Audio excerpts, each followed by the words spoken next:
டெல்லியில் மாணவர்கள் போராட்டம் நடைபெறும் நிலையில் காவல் ஆணையருக்கு கூடுதல் அதிகாரம் வழங்கப்பட்டிருக்கிறது. தேசிய பாதுகாப்பு சட்டத்தின் கீழ் கைது செய்ய காவல் ஆணையருக்கு சிறப்பு அதிகாரம் வழங்கி ஆணை பிறப்பிக்கப்பட்டிருக்கிறது. அண்மை செய்தியை பார்க்கிறோம்.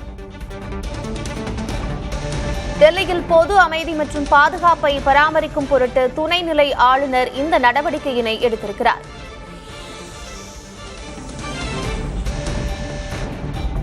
டெல்லியில் மாணவர்கள் போராட்டம் தொடர்ந்து நடைபெற்று வரும் நிலையில் காவல் ஆணையருக்கு கூடுதல் அதிகாரம் வழங்கப்பட்டிருக்கிறது.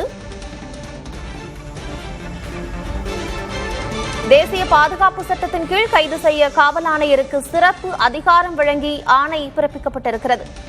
டெல்லியில் பொது அமைதி மற்றும் பாதுகாப்பை பராமரிக்கும் பொருட்டு துணைநிலை ஆளுநர் இந்த நடவடிக்கையினை எடுத்திருக்கிறார்.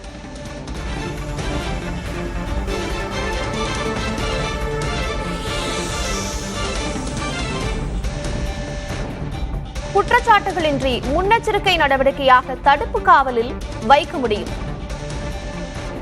ஜூலை 19 முதல் அக்டோபர் 18 வரையிலான 3 மாத காலத்திற்கு காவல் ஆணையருக்கு இந்த சிறப்பு அதிகாரம் வழங்கப்பட்டிருக்கிறது. டெல்லியில் நீட் வினாத்தாள் கசிவுக்கு எதிராக தொடர்ந்து போராட்டம் நடந்து வரும் நிலையில் டெல்லி காவல் ஆணையருக்கு கூடுதல் அதிகாரம் வழங்கப்பட்டிருக்கிறது. தேசிய பாதுகாப்பு சட்டத்தின் கீழ் கைது செய்யலாம் என்ற சிறப்பு அதிகாரம் வழங்கப்பட்டிருக்கிறது.